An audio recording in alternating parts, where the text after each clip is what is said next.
ગુજરાતની અંદર અનેક એવા વિસ્તાર છે કે જે દાદાનું બુલડોઝર ચાલી રહ્યું છે અને એમાંનો એક વિસ્તાર એટલે કે અમદાવાદનો ઓઢવ વિસ્તાર કે જ્યાં દાદાનું બુલડોઝર ચાલ્યું, માલધારી સમાજના ઘર ઉપર જેસીબી ફરી વળ્યું અને અનેક કોંગ્રેસના નેતાઓ છે તમામ લોકોની મદદે પણ ગયા.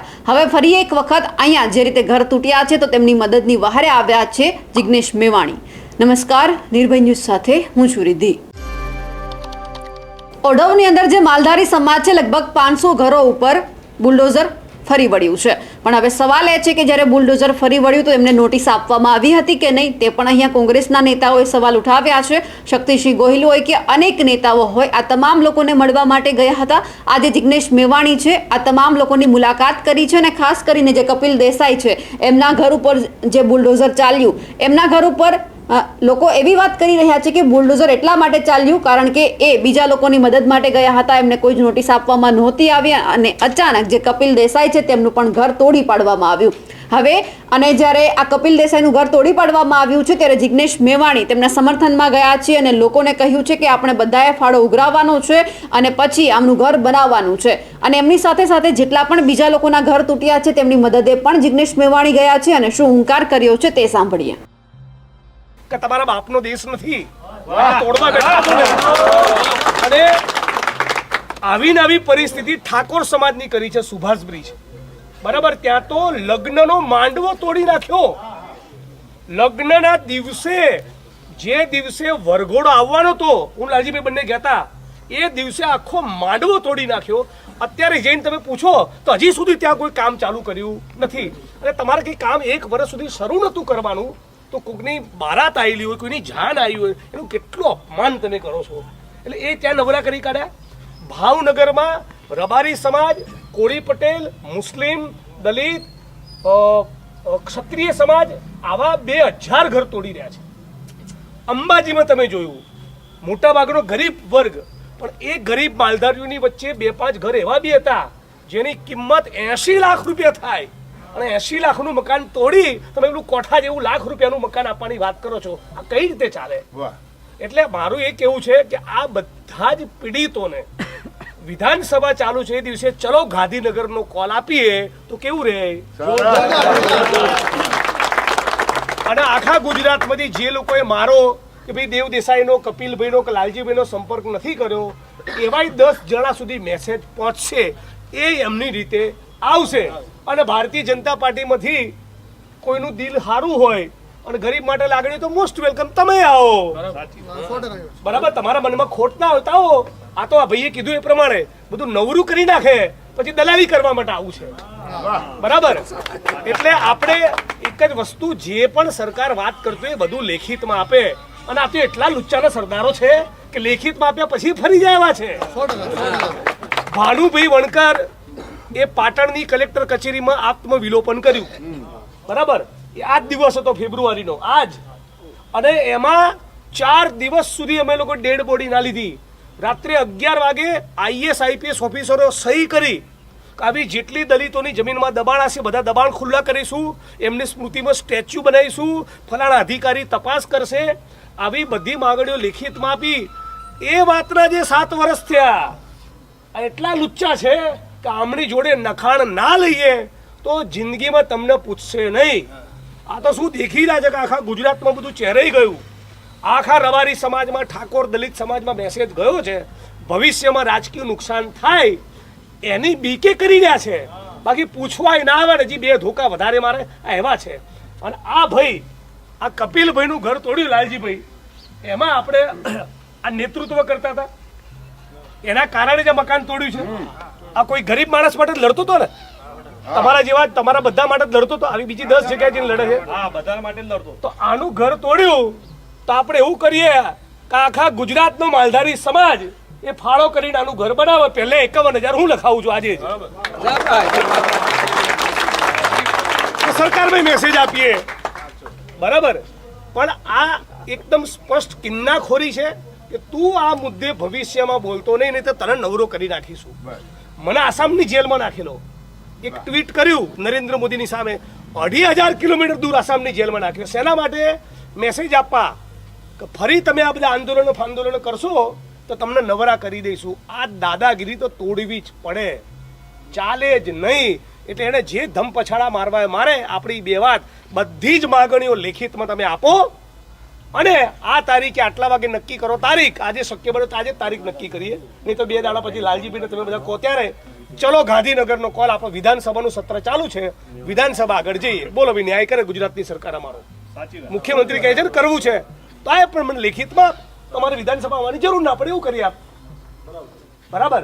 એટલે ઠાકોર સમાજ, દલિત સમાજ અને માલધારી સમાજ, આ 3 સમાજની ભાવનગરમાં, અંબાજીમાં, ઓઢવમાં, સુભાષ બ્રિજમાં ગઈકાલે એક લગ્ન પ્રસંગમાં મને 200 કરોડ કંઈક નોટિસ આપી છે. નરોડામાં દલિત સમાજના, બરાબર, વટામણમાં દેવી પૂજક સમાજને નોટિસ આપી. આ બધા જ લોકો આપણે ગાંધીનગર વિધાનસભાનું સત્ર ચાલુ છે એ વખતે જઈએ અને એ અંદર અમે લોકો ધમાલ કરીશું, આ મુદ્દે બોલીશું, લડીશું અને બહાર તમે લોકોની સાથે પણ અમે લોકો હશું. પણ આ જો પોલિટિકલ પ્રેશર નહીં આપીએ તો આ તોડ કરશે. ઘણી જગ્યાએ 200 લોકોના ઘર તોડ્યા, પછી 50 તોડશે, પછી 250 ના તોડશે, 150 તોડશે. આપણે એક રાજકીય શક્તિ નહીં બતાવીએ કે ખબરદાર જો અમારા ઘર તોડ્યા તો ગુજરાતની ગાદી પર બેસવા નહીં મળે. આ મેસેજ જો આપણે આપીએ નહીં તો તોડવાનું બંધ કરશે નહીં. એટલે એક વસ્તુ સમજી લો, તમારા હાલ આજે મારી સામે જે વડીલો ને યુવાનો બેઠા છે એમાંય હશે કેટલાય, બરાબર, પણ હજી ના સમજ્યા તો સમજી લો, આ ઘોર ગરીબ વિરોધી સરકાર છે. આમને ગરીબો માટે, આદિવાસી માટે, ઓબીસી માટે, દલિતો માટે નફરત છે. એમને જોઈતા જ નથી. આ તો જખ મરાઈને તમારા વોટ વગર સત્તામાં આવી ના શકે એટલા માટે આપણને પૂછે છે, બાકી પૂછે જ નહીં. એટલે આપણે આમને પોલિટિકલ નુકસાનની ચેતવણી નહીં આપીએ તો આપણી વાત નહીં સાંભળે. અને આને રાજકારણ કરવું કહેવાય તો અમે થોડી કે ભજન મંડળી ચલાવીએ છીએ. રાજકારણમાં છીએ તો રાજકારણ કરવાના જ. તમે ઉદ્યોગપતિઓનું કરો છો, અમે SC ST OBC નું કરીએ છીએ, અમે ખેડૂતોનું કરીએ છીએ. તમે લૂંટનારા પૂંજીપતિ 15% નું કરો છો, અમે ગરીબ SC ST OBC માઇનોરિટીના 85% નું કરીએ છીએ. આટલી સ્પષ્ટ વાત છે. એટલે આપણે બધી જ માગણીઓ આપણી લેખિતમાં આપે અને ગાંધીનગરમાં જવાનો એક મોરચો આપણે બધા તૈયાર કરો. નેતાને છેલ્લી વાત, નેતાને બીક શું લાગે કે મરી ગયા, મારા વોટ તૂટ્યા તો નેતા દોડે. ત્યાં તમારે એને કરંટ આલવો પડે. બાકી એના મનમાં એવું હોય તો રેલી કરવા દો, ધરણા કરવા દો, આંદોલન કરવા દો, ફરી હું જીતવાનો છું તો નેતા બીજા 10 મકાનો તોડશે. નેતાને પ્રેશર આપવાની જવાબદારી આપણી. એના થઈ જવું જોઈએ કે આ બોસ આ ભારે પડી જવાનું છે. અમદાવાદમાં અને આખા ગુજરાતમાં જ્યાં જઈએ ત્યાં ઠાકોરને, માલધારીને, દલિતને, દેવી પૂજક સમાજ અમને ચારે બાજુ ઝાકરો આપવાનો ચાલુ કરે. વાહમાં અમારે પહેવા જ નહીં દઈએ. આવો મેસેજ જાય તો પછી અમને નિર્ણય લેવો પડે. બાકી પ્રેમની ભાષા કોઈ દાડો સમજ્યા નથી ને સમજવાના નથી. એટલે આપ તમામ લોકો લડો, હું તમારી સાથે છું. મારે જ્યાં મદદની જરૂર પડે ત્યાં તમે આવીને ઉભા રહો, તમને મદદની જરૂર પડે ત્યારે હું આવીને ઉભા રહું. આપણે બે ભેગા થઈને આ વટામણના દેવી પૂજક સમાજની જોડે ઉભા રહીએ. વટાપણના દેવી પૂજક સમાજને કહીએ કે વટામણનો દેવી પૂજક સમાજને, અંબાજીનો માલધારી સમાજને, ઓઢવનો માલધારી સમાજને, નરોડાનો દલિત સમાજને, સુભાષ બ્રિજનો ઠાકોર સમાજ બધા ભેગા થઈને ભાવનગરની મદદે જઈએ. બધા ગરીબો એકબીજાની પડખે ઉભા રહીને લડે. એના સિવાય કોઈ આ ગુજરાતમાં આપણા માટે વિકલ્પ જ નથી. અને આપણે સાથે મળીને લડીશું, 10 જગ્યાએ લડીશું તો 2માં તો કંઈક પામીશું ને. નહીં લડીએ તો કશું મળવાનું નથી. એટલે લડીશું. અને મને વિશ્વાસ છે કે અત્યારે જે પ્રમાણેની તમારી તૈયારી હું જોઈ રહ્યો છું, તમારા ચહેરાનું જે નૂર છે એ બહુ ક્લિયર દેખાડે કે તમે લડવાના મૂડમાં છો. અને માણસ લડવાનું નક્કી કરે તો કંઈક તો પરિણામ મળે જ. અને પરિણામ આપણે લઈશું. અને બધા જ આપણા બધી તમામ માગણીઓ એ સરકાર લેખિતમાં સ્વીકાર કરે. કે લેખિતમાં વાત ના કરે ત્યાં સુધી આપણે આંદોલન મૂકવાનું નથી. આટલી વાત. ગાંધીનગરની તારીખ નક્કી કરીએ. એ આપણે મળીને 2-4 અલગ અલગ જગ્યાએ જે ચાલી રહ્યું છે આખું ડિમોલિશન, તમને બધાને જાણકારી માટે આજે આ વાત કરવાનો મોકો મળ્યો છે. ત્યારે ખાસ તમારામાંથી જે મંદિરે જતા હોય અને હિન્દુ ધર્મમાં માનતા હોય એ ખાલી હાથ ઊંચો કરો. મંદિરે જતા હોય ને હિન્દુ ધર્મમાં માનતા હોય એ હાથ ઊંચો કરો. બરાબર?